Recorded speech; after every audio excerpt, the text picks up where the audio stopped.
at shadows in the dark.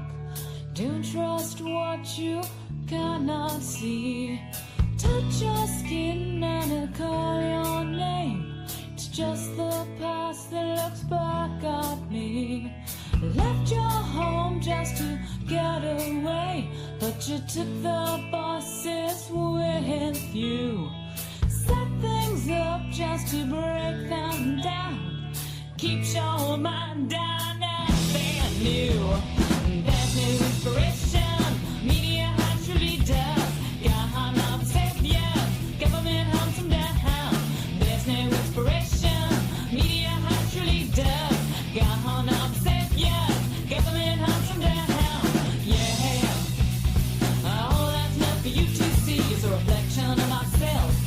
All that I've been for, been taken by someone else. Taken by someone else. Taken. Yeah. Watch out for TV, how I'm dope. My nights are Lucy reruns. Talk shows open, current hit. Sanctioned self-indulgent numb. Throw away what you got. Blame what's missing from your life. It's not your fault things worked out this way. It's someone's mother, daughter, wife. There's no inspiration. Media actually does. Gone off saviors. Government hunts them down. There's no inspiration. Media actually does. Gone off saviors. Government hunts them down. Yeah. All that's left for you to see is a reflection of myself. All that I've been for, been taken by someone else. Taken by someone else. Taken. Yeah.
All right. Turn off this music. Hey, everybody. I'm CheeseSlice, and I'm here with Left on Left today. Wait a minute. I got a feedback here. I'm CheeseSlice. Okay, there we go. So, hi, everybody. I'm CheeseSlice, and we're going to have another episode of Left on Left for you today. We're going to be recording for 1 hour, and this show is going to go on the radio. So without further any ado, let me go ahead and bring on Gloria, Guillo, and Jayme Kuzmarov. How you guys doing today? Hey, Jayme. It's Jeremy. And we have a guest today, Dan Kovalik, who's going to talk about his new book, The Plot to Attack Iran. And it seems to be something that's very topical for us today, because normally we do Evergreen, but for some reason, this Iran stuff seems to be very important right now. So I hope you guys enjoy this. Gloria, it's your show or you're going to be hosting. So go ahead and take it away. Let's do it. Hey, everyone. Hey, Jayme. Where's my spot? There we go. Okay, here we go. Hey, everyone. Welcome to Left on Left, where the left critiques itself and laughs out loud to keep from crying. I'm Gloria Guillo, a former administrator in New York City government, an investigative journalist, vice chair at WBAI Radio, and a co-founder of Green Renaissance Sovereign Rights Movement, a group so left it's right on. I'm joined here today by a resident expert, Jayme Kuzmarov. Jayme is a professor at Tulsa Community College, historian, investigative journalist, and managing editor of Covert Action Magazine, an online magazine that focuses on CIA and deep state activity. Our producer and engineer is Jayme CheeseSlice. The opinions you hear are ours and that of our guest, not those of WBAI, the Pacifica Foundation, or the Progressive Radio Network. This content is intended for informational and educational purposes only and should not be interpreted as professional advice. Listeners are encouraged to form their own opinions. Today's guest is labor and human rights attorney Dan Kovalik. Dan's here to discuss his latest book, The Plot to Attack Iran: How the CIA and the Deep State have conspired to vilify Iran. Dan's book is critically needed as we dance the ceasefire hokey pokey. Some of our audience may recall this children's game. You put a ceasefire in, you pull a ceasefire out, you tweet a press release, then you walk it back with doubt. You fire up some missiles, increase the body count. That's what it's all about. Anyway, in the 1980s, Iran and Iraq were locked in one of the most brutal wars of the 20th century. Over 1 million dead. But behind the scenes, the US, Israel, and their intelligence network were arming both sides. This wasn't an accident. It was theater warfare in both senses of the term. First, in the military sense, theater means defined battlefield, a regional conflict contained and managed from the outside. The US didn't want a full-scale war in the Gulf. It wanted a controlled bleed. Two powerful nations draining each other. In this double entendre, the second meaning is theatrics, public speeches, slogans, and threats, all staged for mass consumption. While Iran's Ayatollah shouted, "Death to Israel!" Israel military shipments flowed into Tehran quietly. The US played its role too, publicly backing Saddam, privately approving Israel's arms pipeline to Iran, then laundering the profits into right-wing militias in Central America. That's the Iran-Contra affair, not a rogue operation, but business as usual under another name. But it didn't start there. In 1953, the CIA overthrew elected government and installed the Shah. When the Shah fell in 1979, the US wasn't caught off guard. It was already shaping the outcome. Ayatollah Khomeini, despite the fiery speeches, was seen by some in the West as the safest bet. Not socialist, not Soviet aligned, just religious enough to divisively control the masses. The US is notoriously only concerned about women's rights when cooking up justifications. Whoops, did I skip a page? When cooking up justifications for regime change. Case in point is Saudi Arabia. Khomeini was allowed to broadcast his revolution from exile in France under protection, while his secular and leftist rivals inside Iran were eliminated. So when Khomeini returned to power, it wasn't just an uprising, it was a managed transition with deep state fingerprints all over it. Saddam Hussein, same deal. He took up through the CIA's pipeline. He took power with US backing, invaded Iran with Washington's quiet support, got chemical weapons from American companies. Then when he stepped out of line, threatening to sell oil in euros and hold gold instead of US dollars, he was labeled a threat to the rules-based order. Invasion followed. Fast forward to today. Iran and Israel are still enemies, but the theatrics continue. The US sells billions in weapons to Israel while quietly tolerating Gulf Arab nation states cutting backroom deals with Tehran. Meanwhile, the American public is told this is about democracy, peace, nuclear containment, and women's rights. But underneath the rhetoric, the strategy hasn't changed. Theater warfare is still the model.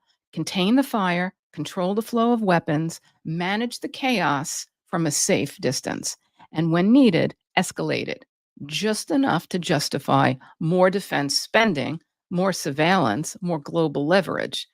Yemen, Syria, Lebanon, Ukraine, Gaza, it's all part of the same playbook. This was revealed to us by General Wesley Clark with the 7 countries in 5 years 2001 memo: Iraq, Syria, Lebanon, Libya, Somalia, Sudan, and Iran. The question isn't whether the players change. The question is who's writing the script and how many more wars will be staged under the lie of peace. Dan, please tell us about yourself and your travels in the region and walk us through your detailed research. Yes, first of all, thanks so much for having me on the show. I really appreciate it. I just one clarification. So my book on Iran, The Plot to Attack Iran, is actually not really recent. It's several years old actually, but I think that's what makes the book good because I think, I was predicting back then and others were too. I mean, it wasn't just me that what we're seeing now would happen, right? That this has been a war long in the making. And I wrote the book shortly after going to Iran. I was invited to speak in Iran in 2017 at the University of Tehran, and I spent some time in Tehran and Isfahan. Both cities were attacked in this most recent, so far, 12 days war, as Trump would call it.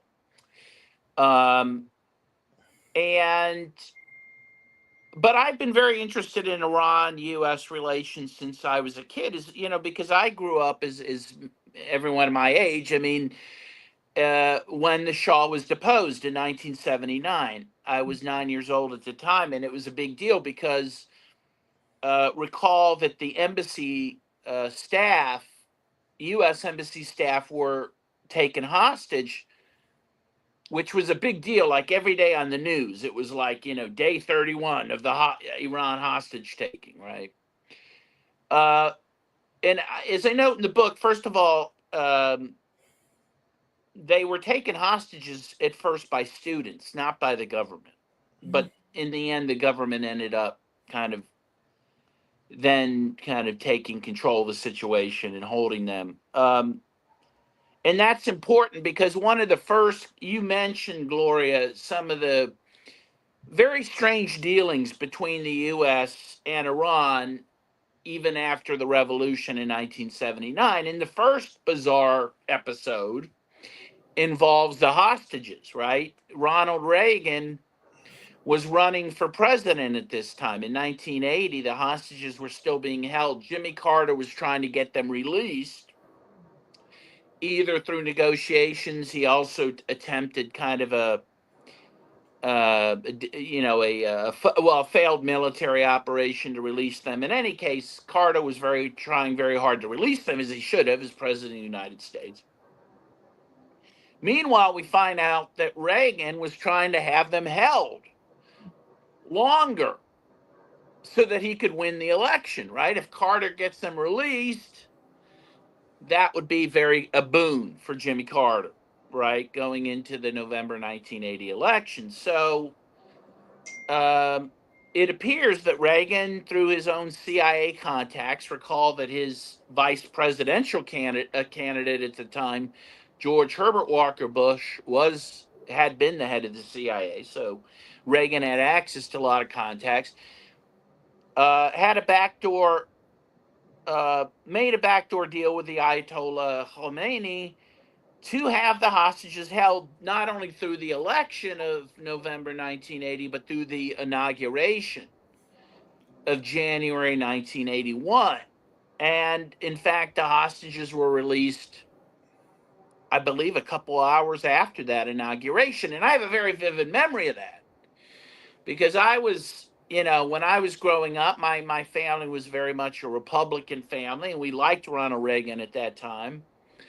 And I just thought, oh, he has such a powerful presence that his mere inauguration led to the hostages being released, right? His mere election and inauguration cowed the Iranians into releasing them. Well, it turns out that it was much uglier than that. But in any case, that was an interesting episode. And as you say, Reagan would go on to, first support Saddam Hussein in attacking Iran, armed Saddam Hussein, including, by the way, with chemical weapons, right? The chemical weapons that Saddam used against Iran and his own Kurdish population came from the United States and Germany.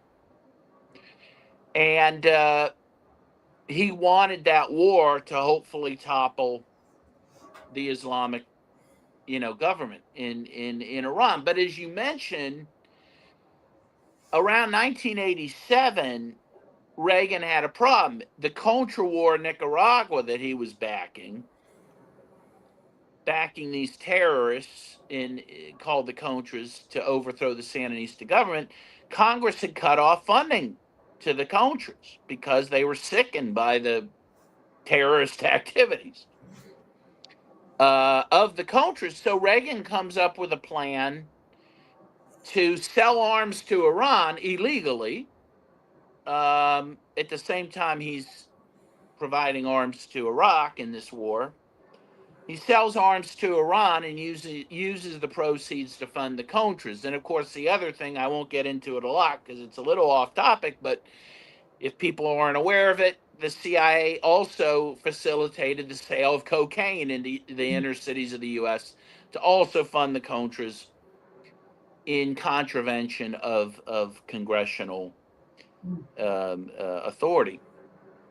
So all of this nefarious dealings are kind of lay the background for what we're seeing today. Now, but despite those backdoor dealings, the U.S., in my own view, always has wanted to topple the Iranian government, never forgave the people of Iran for overthrowing the Shah, which, as you pointed out, Gloria, was put into power in 1953. The CIA overthrew a democratically elected government of Mohammad Mossadegh and installed a king. That's what the Shah was, and helped form the Savak, which was a brutal security service.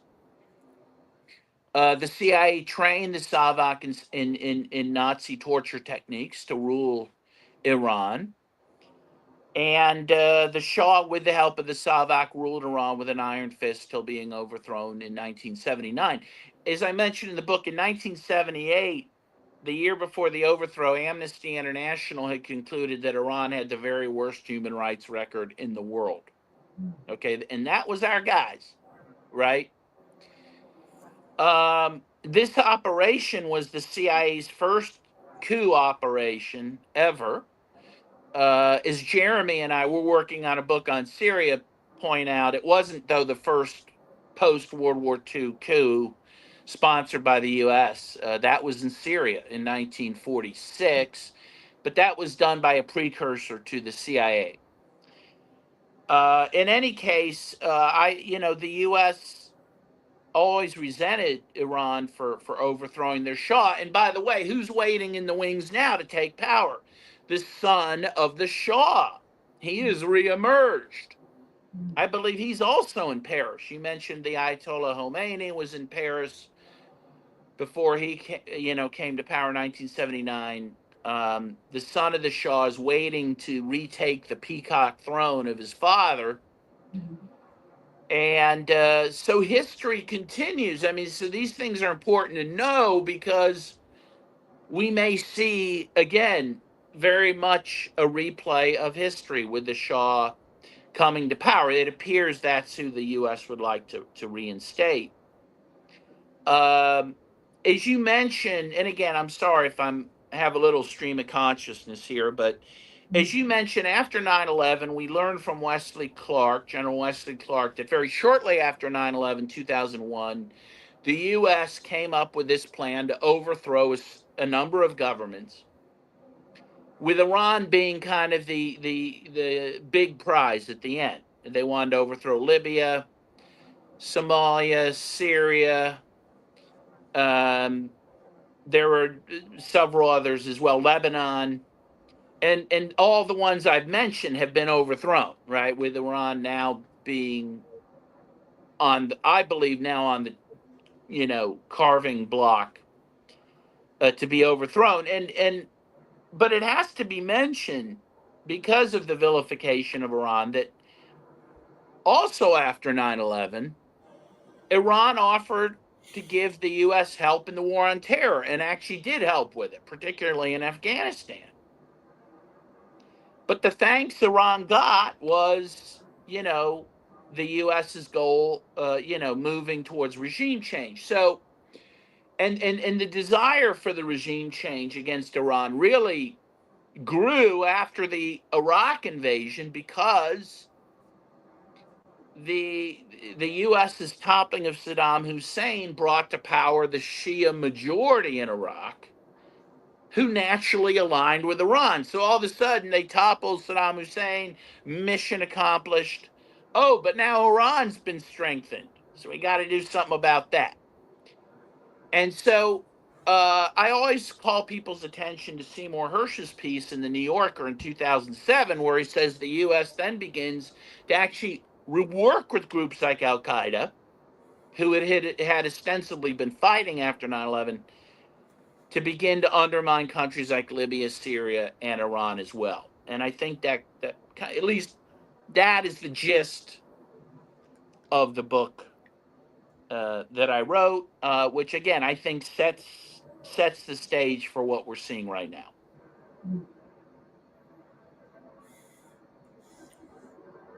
With that, I turn that over to you all. Again, I probably spoke too long, but those were my thoughts. Those were my brief. Yeah, Well, no. I was hoping Jeremy would jump right in there. Well, sure. That's excellent analysis, Dan. Yeah, I think we have to look at the historical pattern playing out, and unfortunately, often the media doesn't do that. So, I mean, the majority of the public has this frame of vilification, and just everything centers on whether Iran has a nuclear program or not, and that's a threat.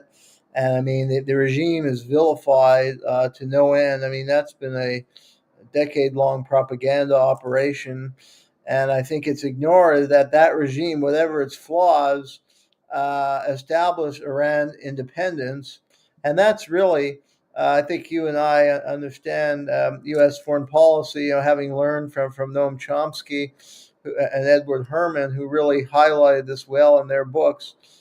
That's really what the U.S. does not tolerate: an independent nation. So it may have its flaws. Almost every government has its flaws. But the major crime that Iran committed was to establish its independence from a U.S., UK dominated order, and they'll stop to no end to overthrow that government. And they'll use Israel is the basically a client, does the dirty work of the United States in the Middle East. So it's no surprise it's taken the lead in these operations. Now, we don't know if they'll be successful. I mean, the Iranians know their history, and they don't want to go back to the time of the Shah. So, I mean, my question, what do you think the prospects for success, by American terms, of this regime change operation, given that Iranians, the Shah was a dark time in Iranian history, and this is a proud nation of 90 million people. Of course, our media presents it like, we're going to go in there and liberate the country. But we heard that same kind of talk on the eve of the Iraq War. And there have been these kind of manufactured, protest movements in Iran.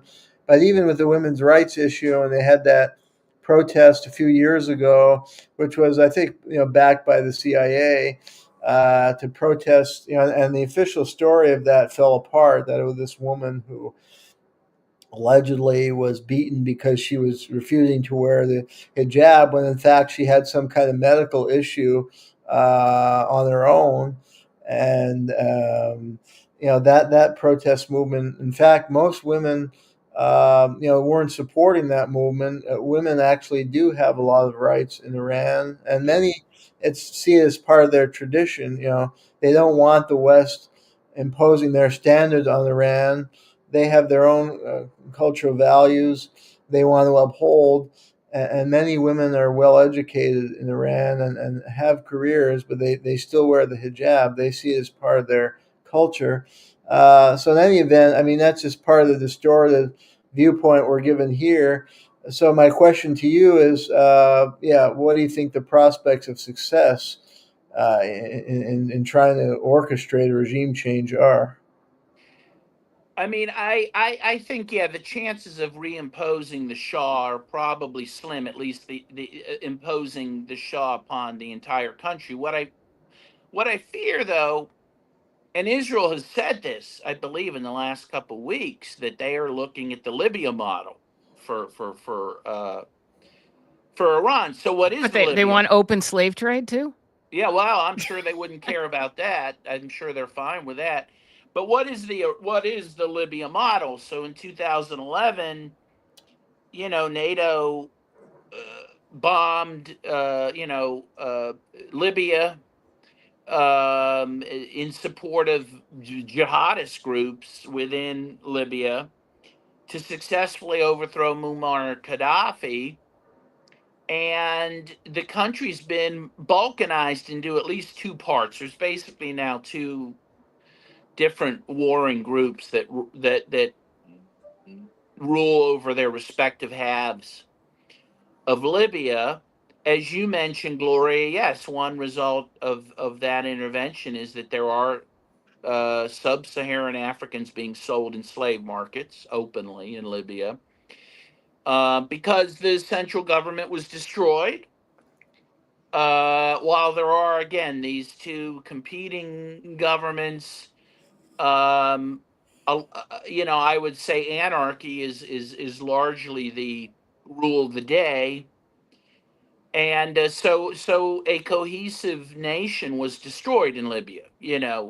Just as it has been in Syria recently, again thanks to the West, as has been done in Lebanon as well. And I think that is what, again, Israel's saying, and I think they speak for the U.S. as well. I think they see that as the model for Iran. So what that would look like is this country, very large country of about 90 million people, would be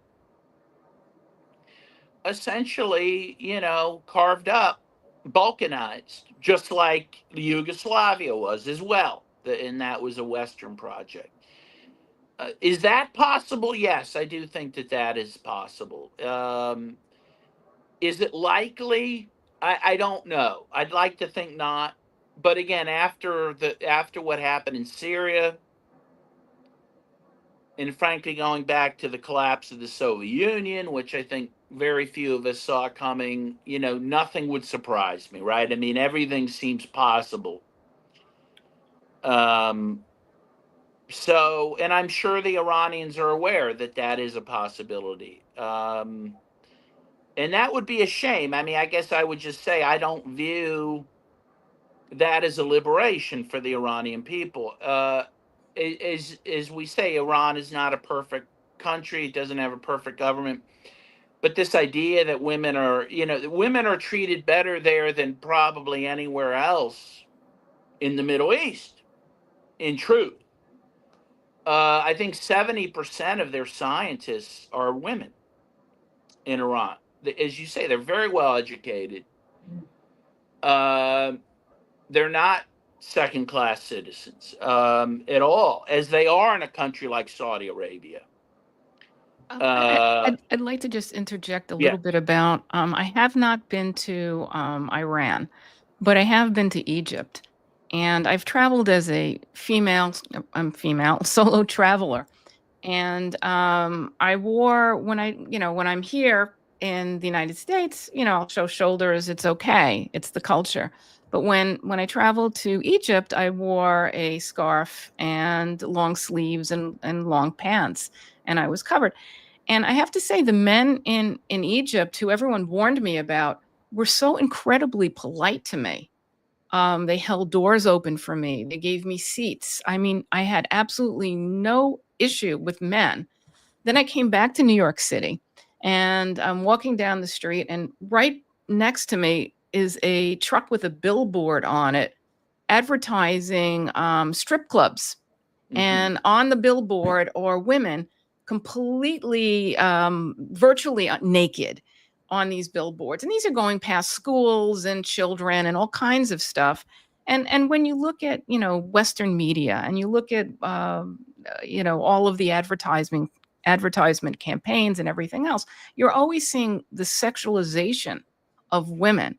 And when you travel to, Muslim countries, or predominantly Muslim countries, you don't see that. You don't see these billboards. So ladies and gentlemen out there, think about it. Where are women being prostituted? Where are women being reduced to just their use for men, their sexuality, as opposed to their abilities to, think and be researchers and doctors and lawyers and all kinds of stuff? The United States is much more cruel to women than certainly countries that actually don't prostitute them, in my opinion. So I just would like people to reflect on that from a woman standpoint. Thank you. No, I think that has to be pointed out. The incidence of violence against women, rape against women in Iran is very low, and women can go out late at night. And I saw it in Isfahan and Tehran, go out late at night and with strollers with their kids by themselves and feel safe. And that is not a small matter. And by the way, if you want to talk about a country that oppresses women, in addition to the U.S. in the ways you're saying, Israel is a case in point. Rape is rampant within Israel, and not just Israelis raping Palestinians, which they do in a systematic way, but also Israelis raping Israelis. It is a rape culture, I think it's fair to say. And also, you talk about the mistreatment of women and girls. I mean, the murder of women and girls in Gaza is another case in point that Israel's doing with U.S. backing. What is the worst thing to do to women and girls than to murder them? And they are being murdered disproportionately, And then look at Saudi Arabia too. We don't say anything about Saudi Arabia. Yeah, we're yes, exactly. And so I always like to give a shout out to Democracy Now, which is, really a bugaboo for me because they jump on this bandwagon of Iran as somehow, we need to free women in Iran. And again, it really ignores the reality not only of Iran, but again of the United States itself and countries the U.S. backs. We got the kibosh on not being able to name any other station, especially other ones that broadcast on WBAI. Right. So I shouldn't say anything bad about them. Okay. Well, you can say other news, progressive news or alternate news or left news, but we can't name names. Okay. Matter of fact, I've also been told we have to add a disclaimer at the end of our show as well, just in case some of our audience tunes in the middle to the end of our show and doesn't realize that our opinions are not those of WBAI. So, correct. We have certain restrictions to get the airplay, Okay, and we're willing to do it. No, that's fine. Yeah, That's on fine. the point of women, I mean, they've been using that as an excuse to go into other countries. It's just this phoniness of this humanitarian intervention. And, I think we've seen, with the coverage of Iran, whether it's on that network or mainstream network, that the discourse hasn't really changed. As disastrous as all these military interventions have been, there's still this rhetoric of the West needing to go in to save the women, bring in democracy, liberate the people from the supposedly oppressive dictatorship. And it's a similar rhetoric from British colonialism and French colonialism. And it masks the record of the West, which is a record of plunder, and masks the naked economic interests that are at play. Control over oil. I mean, this is about control over oil and control over the Middle East, not just Iran itself, but the entire Middle East, which is rich in oil. And Iran is a key country, the rival to Saudi Arabia, who's more of a U.S. proxy. And then the also issue of Iran's growing closeness with Russia and China and the strength of the Belt and Road and this axis of opposition to U.S. and U.K. and Western empire. I mean, we're seeing a real power shift. So that's a key reason. I think, Dan, you make a good point that if they can't succeed in restoring the Shah, at the very least, they can destabilize, balkanize, and weaken Iran, and that will weaken its relation with Russia and China, and weaken the strength of all those countries collectively, which are challenging U.S. and Western hegemony. So that's really what it's all about, and the media should be highlighting that, whether it's the alternative or mainstream media. But unfortunately, they continue on this imperialistic rhetoric of we have to be the saviors, liberate Iran. And it has an impact because I hear talk all the time, everywhere I go, people are saying how bad Iran is, that we have to go, and then they're hawks and they're more dovish positions, but they seem to agree that Iran is terrible, we're morally superior, and there may be some debate of whether how much we should bomb them. I was at a baseball game recently, and I heard some talk behind me, and they're saying, "Oh, let the Israelis do it." That's Yeah. seems to be a position a lot of people take. In a locker room where I was playing hockey, other guys were saying, "Oh yeah, we got to liberate the Iranian people." So I think the media discourse and failing of the education system to properly educate people about Middle Eastern countries like Iran, their history, and about our history. Most people are grossly naive about our history, the United States history, and what the U.S. government, and corporations are really after in foreign countries, and what U.S. foreign policy is all about.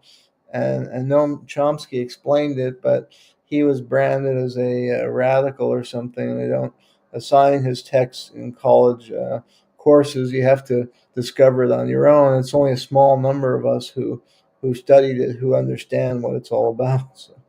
Yeah, and sadly, people like a Noam Chomsky or Michael Perenni, sadly, I think, will be less and less known to people, right? As they fade from the scene, as they are freed from this mortal coil. Uh,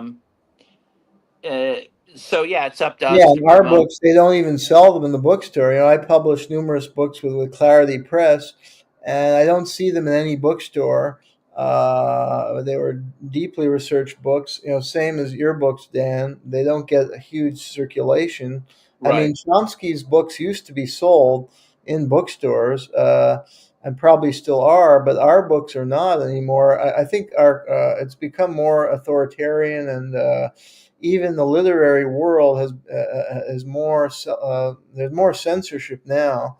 So these books do exist. Like your book is a great primer for people, but not a lot of people. I don't see it in bookstores. It's just Well, that's why it's so important that we get the word out, and why we're so lucky to have Dan with us today, so that people can know what to look for. Because yeah. the problem is nobody knows what to look for. Nobody knows what's there because, even if it does make it into a major, bookseller, it's not on the front table. It's Yeah. not, it's somewhere under there. So you gotta really look.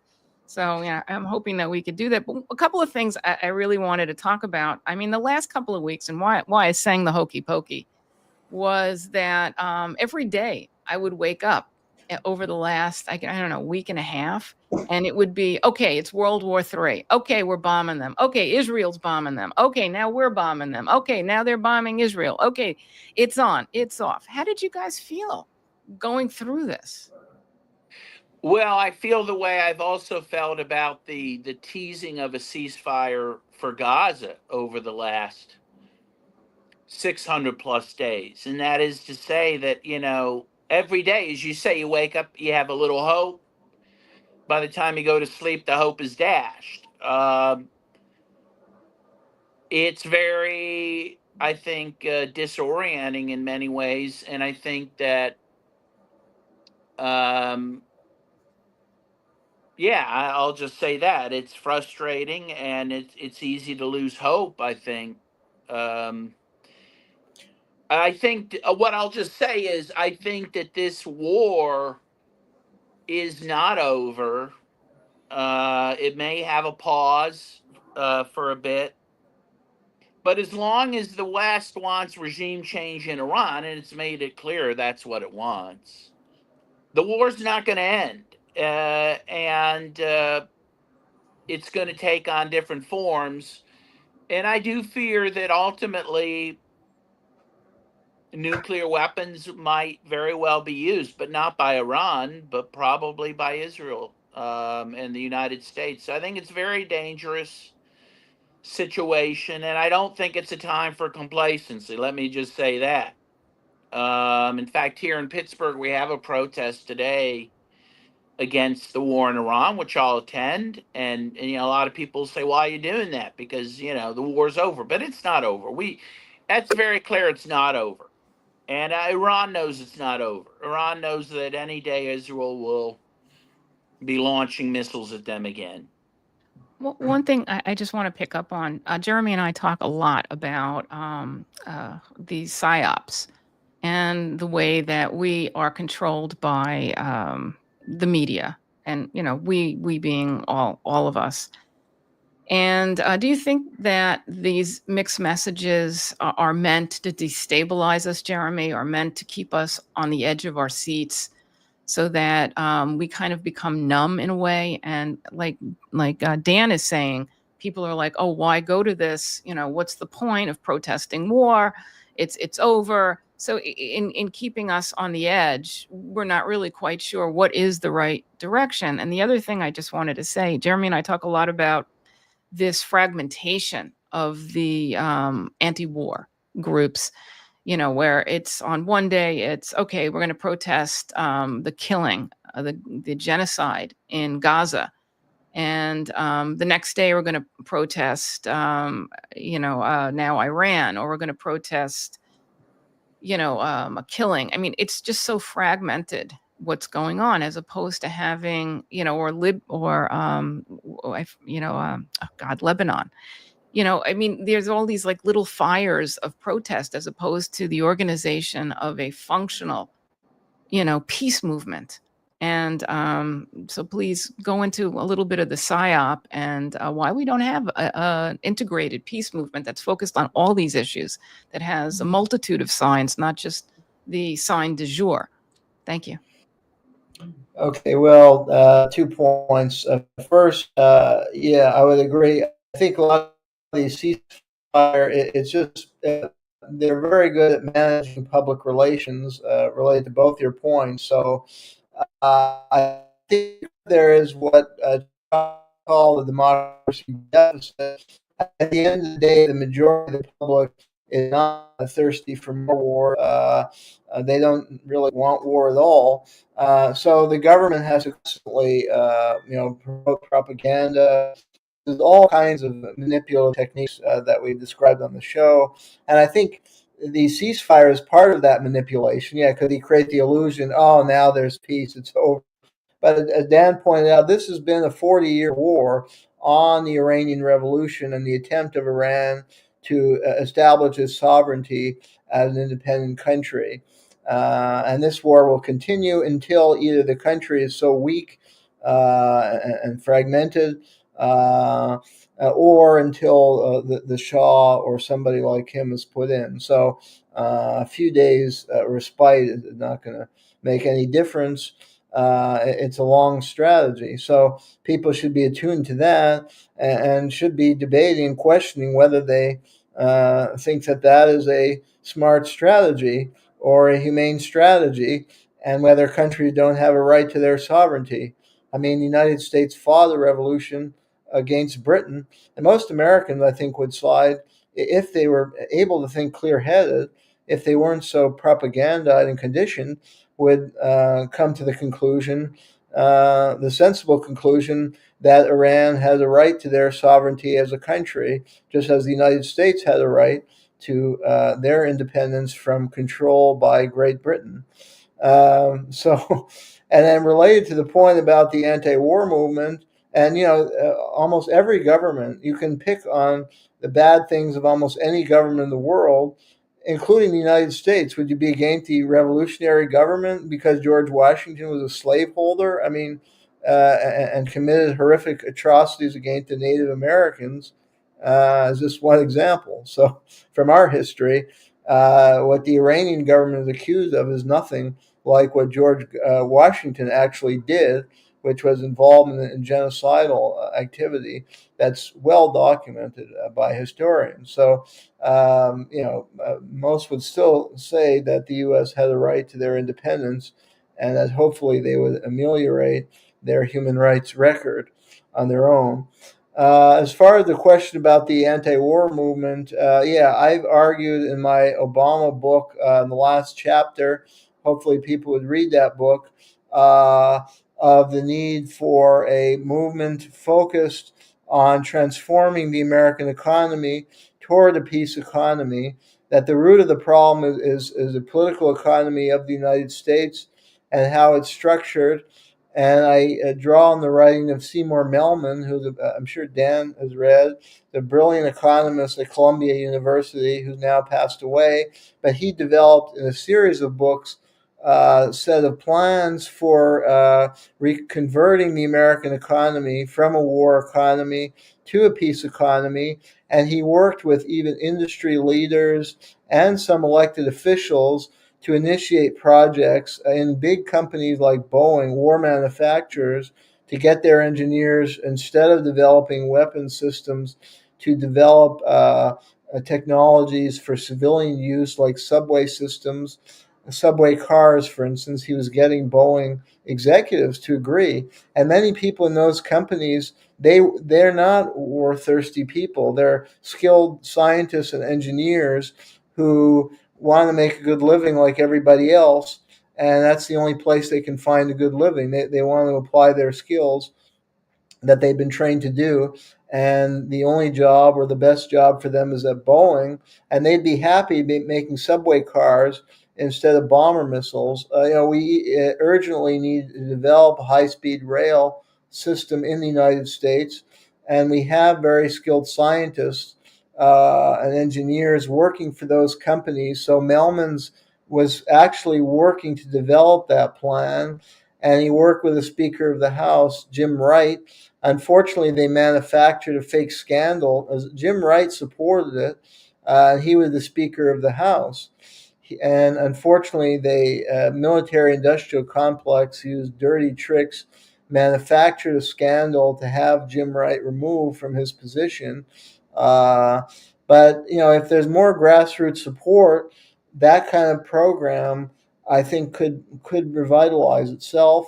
And the peace movement needs to work with elected officials and people in industry to develop these kind of plans. The other thing I've advocated for is the revival of the Anti-Imperialist League, which was established in the late 19th century to oppose the U.S. Invasion of the Philippines, and that drew on American traditions and included some luminaries from that time, such as Mark Twain. It included the president of Harvard University, Charles Eliot, as well as the father of modern psychology, William James. And it drew on American traditions to argue that America was founded as a republic, not an empire. It fought for independence from Great Britain, didn't want to be ruled by a foreign country. And it warned that if America pursued imperialistic policies abroad, it would lose its democracy at home, which is exactly what has happened now.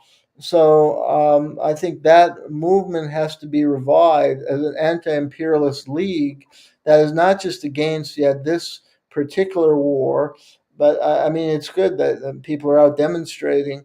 But a permanent organization needs to be formed, and that is against not just one military operation or the other, but against U.S. empire, and that calls for the dismantling of the 800 to 1,000 overseas U.S. military bases. That is against calls for a transformation of the U.S. political economy, recognizing that Wall Street interests drive these predatory foreign policies.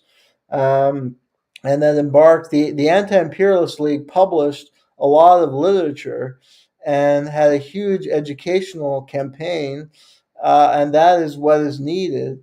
And a national organization could fundraise and develop the resources to develop that campaign to better educate, because what we're dealing with is a population that is very poorly informed because of the media landscape that we've discussed on the show, because of the failure of the education system from the high school to the collegiate level. And we've discussed on this show the increasing corporate and authoritarian takeover of higher education and censorship of anti-imperialists and progressive voices like Dan, who lost his job. What the Anti-Imperialist League can do is develop a program of education using the internet, using local libraries, to try and better and publish materials that can get out in bookstores and libraries and using the internet. I think that can be effective. So that would be my ideas. I just want to interject. We had a show where we had Danny Shaw, Dan Kovalik, and also our beloved Jayme, who were all fantastic professors in universities teaching. And the issue is you can't teach history. You Right. have to teach propaganda, and if you start to teach history, you can't stay there. Jayme just wrote this article I read recently. It's a little off topic, but he went into I just lost my train of thought. Where what was the last article you just published? The Committee of Foreign Relations. Is that Yeah, one? no, it was this other one, but it was Okay, the Council on Foreign Relations, with the Wall Street think tank, and supports all the war. They have their own educational programs where they go into American cities, small cities in the Midwest and southern states, and they push the propaganda of the NED and these speakers. Like they had a speaker on Iran who was a hawk on Iran, and he was worked with the CIA felon Elliot Abrams, who's involved in the Iran-Contra, and he's their speaker, promoting all kinds of propaganda and selling wars and the vision of the Council on Foreign Relations, which is the think tank of the ruling elite. I remember it was the article on MIT on Oh how yeah. students were against the war machine being developed at MIT. And one of the things that we've seen, I don't know, Dan, you've been to a lot of protests, certainly more probably in the last year than perhaps Jayme and I. We haven't seen indications that students are focused on the war activities at their universities. That seems to be blatantly missing. No, Whereas, they're focused only on the Israel-Gaza, but they're ignorant of the situation in Ukraine and not protesting the hundreds of billions of dollars of weaponry that have been used, gone into Ukraine to foment a war and an attack on Russia. And at MIT, they're actually running intelligence operations out of MIT to support the war and attack on Russia. MIT students are developing computerized systems to more efficiently send weapons to the front lines that have been killing civilians in eastern Ukraine. As Dan knows very well because he's been there and reported on this since 2014 and have terrorized the people of eastern Ukraine. But those people have no voice in our media, no voice in our alternative media.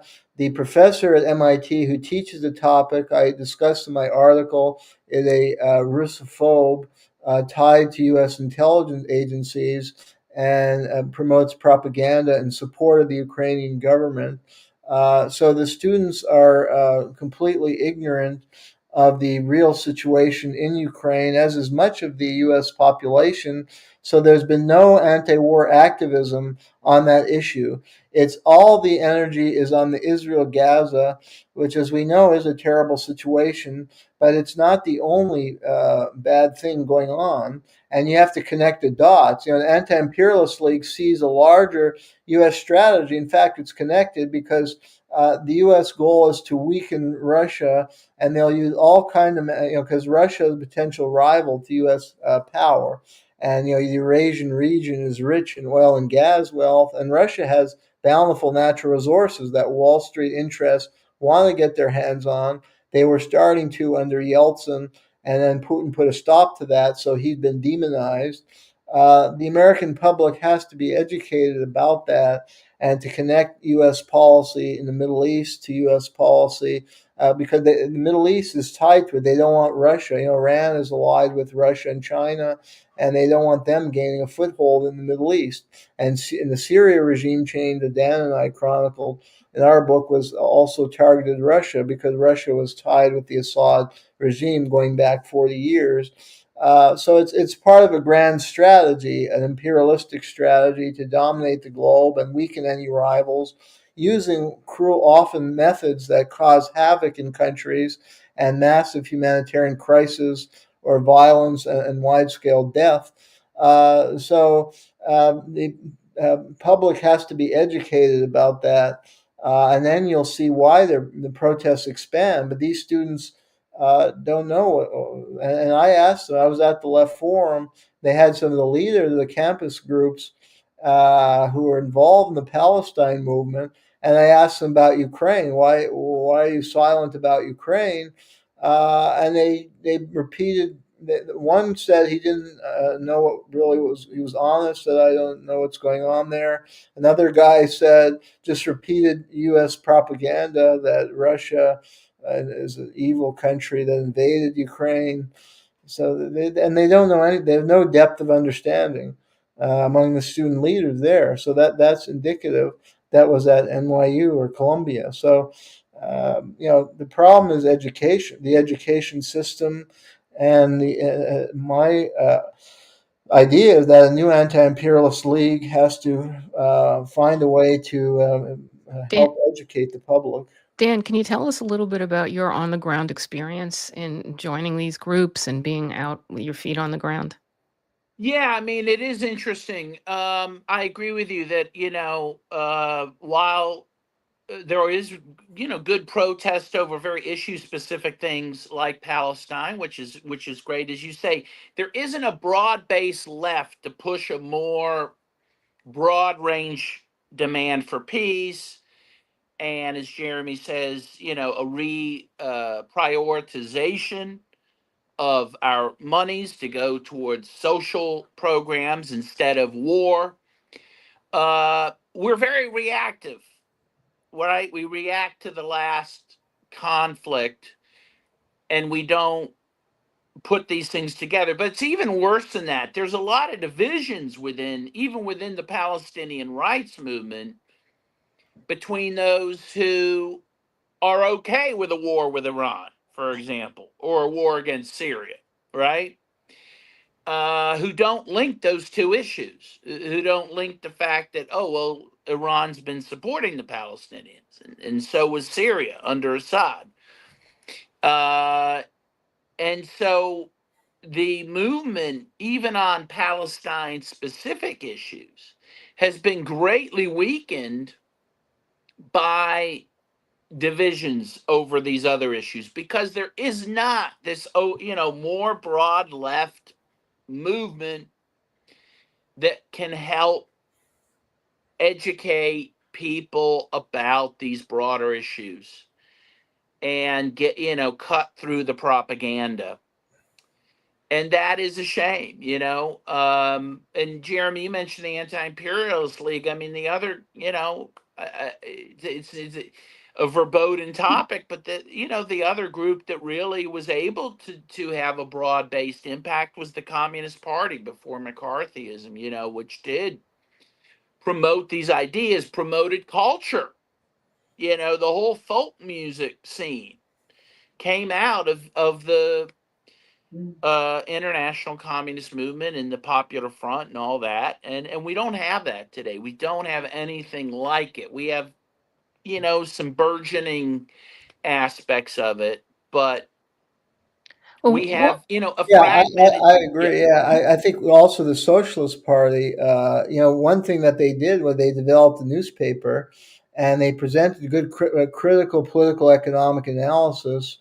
And that's what needed. And of course, yeah, Covert Action Magazine was one outlet where we're trying. We do articles on a lot of topics of U.S. foreign policy and trying to educate the public. But yeah, we need a left movement and Well, party like the I just want to Socialist Party. interject here just a little bit. I would like us to get away from these concepts of left and right because we need an anti-war movement. It Yes. doesn't have to Yeah, have but the left developed. hold on for 1 second. It doesn't have to have a signature and a stamp that it's left. It just has to be anti-war. And I think if we stop with this, it's left, it's right, because we saw the problems when there was a legitimate anti-war movement with the libertarians and some conservatives. And I also, want to bring in the concept of the truth groups who are against, the assassinations and the 9/11s and all of these false flag operations, because the truth groups are also really important, but they're not educated as to these international issues. So if you try to talk about Nicaragua to a truther, they'll be like, oh, it's a communist country. I want nothing to do with them. They don't even understand. And then they'll say, oh, yeah, and Biden is a communist or Biden is a socialist. They don't understand what these economic systems are. So I think we need to really get away from these economic systems, not discuss them. I think we need to get away from the label of left and right and just focus on doing the right thing in our country and doing the right thing with other countries and allowing sovereignty. And I think the left and the right should agree that war and war is also a bad name, because when you talk about the war between Israel and Gaza, that's not a war, that's a whooping. Okay. There's no war there, there's no parity, and when it's just crazy. But I think we really need to bring together truthers. We need to educate them what isn't socialism, what isn't communism, and we need to educate the so-called left as to these truth movements, because if you try to discuss 9/11 or you try to discuss an assassination with a left person, it's just you're banging your head against the wall. They refuse to acknowledge this. So let's build a peace movement, but let's build it a broad base where we're not saying, okay, well, this group isn't politically correct enough for us to protest on the street with, which is what happened with the anti-war movement. I think that Jayme attended in Washington, D.C. We lost whole groups of people because they said, oh, well, they're not left enough. Oh, they object on this issue, which we don't need a members only anti-war movement. We need an inclusive war movement that, everyone who wants to see our tax dollars spent home on our streets and things like that, as opposed to just being, blown up overseas so that BlackRock can get a reconstruction contract. Because I think we all agree on that one.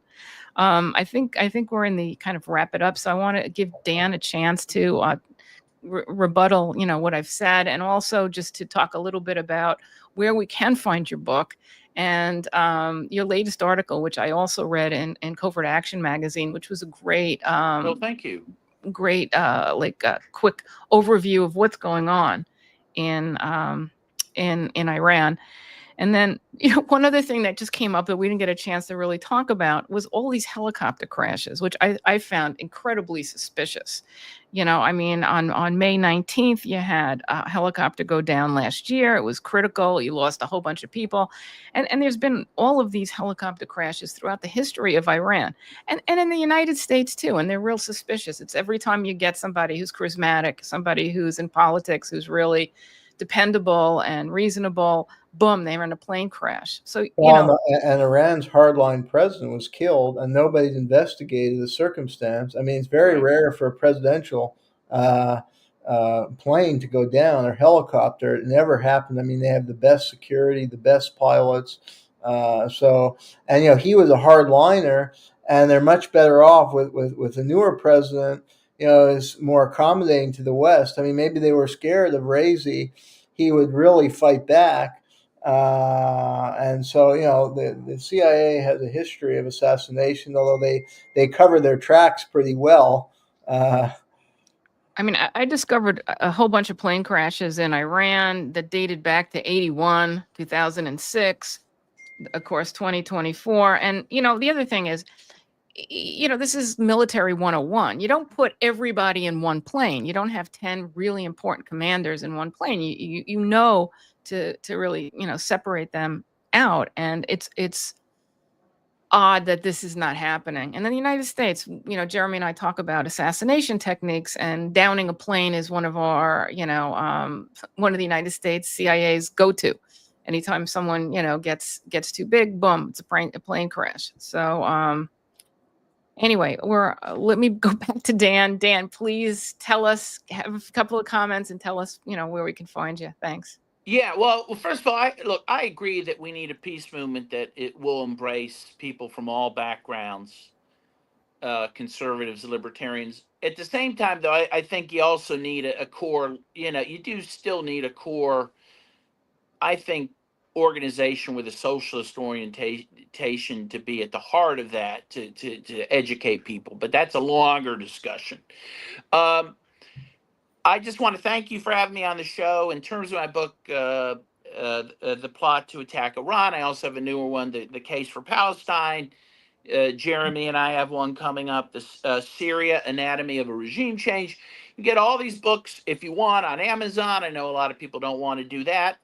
You can go to our publishers. My main publisher is SkyhorsePublishing.com, but also Baraka Books is doing our new Syria book. Clarity Press, Jeremy and I both write for, and you can get our books directly from there. And yes, I want to promote Covert Action Magazine online, which I have a few new articles on there, as does Jeremy, which I think is a very good source for information like this. So, please check those things out. Thank you.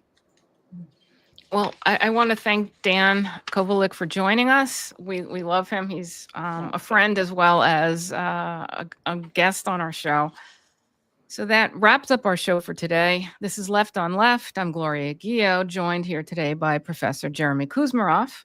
Remember to like and share our broadcast. Your kind support keeps us going. Thanks for tuning in. Hope to see you next week. And whoops, I left this off. The opinions you hear are ours and our guest, not those of WBAI, the Pacifica Foundation, or the Progressive Radio Network. Thanks for tuning in. Hope to see you next week. Good show. That was excellent. We're still live, guys. Just Okay. So you know. Still live. Well, we can All right. debate. Okay. Don't take your clothes off yet. I'm gonna bow out now. Yeah. Okay. A meeting Very to good. run to, but thank you all very much. Thanks, Dan. That Thanks was for great. having me. Yeah. That Thank was- you. It was wonderful. Thank you very much. Take care. That was excellent. And that's Jeremy's mom. Hey, Cheers. Jeremy's mom. Hi, We're still live right now, just so Okay. I'm a follower. All right. Bye, Jeremy. And this was also a birthday show. Too bad Dan's off. We have Jeremy. His birthday was yesterday, and Dan's was on Saturday, I think he said. Yep. So this is also the birthday show. And the 100th episode. Oh, yes. Yeah, 100th. So 100 Start next week. episode. A whole new thing. I wish he could have stuck around a bit. I wanted to ask him a follow up on the question I had a question about going to these protests now, because we're in this weird. It looks like the war's over, but I don't think the war's over. But we still have no anti-war protests coming up. I know there's some this Saturday, and I think that the turnout's going to be really low for these, because And that may be, what I was saying, they're managing it to limit the protests by giving this illusion of a ceasefire. Then they'll bomb again next week, and but they'll keep it on the lowdown, and that's why they rely on the Israelis to do the dirty work. And now everybody hates Israel, but it's really the U.S. I mean, the U.S. is using Israel and, in fact, destroying that nation because of how it's evolved. And that's what the U.S. uses Ukraine. And then you can ultimately, vilify Zelensky. But, I mean, he's a tool of the U.S. and the U.K., so. So we have this saying we like to repeat, which is from Kissinger. To be the United States enemy is dangerous. To be the United States friend is deadly. And Exactly. I think the example of Ukraine and Israel Yeah. are and case in Taiwan, point. And look at the Taiwan needs to watch Hmong. out too. If you look historically, the Hmong people were used by the CIA to fight as a secret army against the communists in Laos, and they had to recruit their youth were totally destroyed and killed all. They killed off all their youth. They made them hated in Laos, and they were evicted from Laos, and they became wanderers in the Thai jungles, and it basically ruined their people. Were ruined and irrevocably corrupted because the CIA elevated the most corrupt leaders, like Vang Pao, who was a gangster, and that's what happened. It corrupts the moral fabric, and it usually leads to the complete destruction. And I mean, look, Israel being attacked now. A lot of Israelis have been killed. A lot have to flee. You can't. It's not a sound place to live. Their economy has been decimated. They're dependent on the tourist industry. They're going the way of Ukraine slowly, and then the U.S. will find another tool they can use in the Middle East at some point. So Well, they got Syria kind of lined up for that, I think. But for the anyway, I people, got to run too. So, but maybe all right. But one thank you, more Jeremy. minute. Okay. I'll All ask right. this question for Gloria because I think it's Uh-oh. important. For I the hope I don't people get in who are trouble. protesting, for the people who are I'll stay protesting, for one more question. what should the demand be for the people who are protesting? Since no war with Iran is absolutely important, and we don't think it's over. But for most people, they're going to look at it and say there isn't a war with Iran; it's over. So for the people who are in the streets, what should they be saying? This is what we need.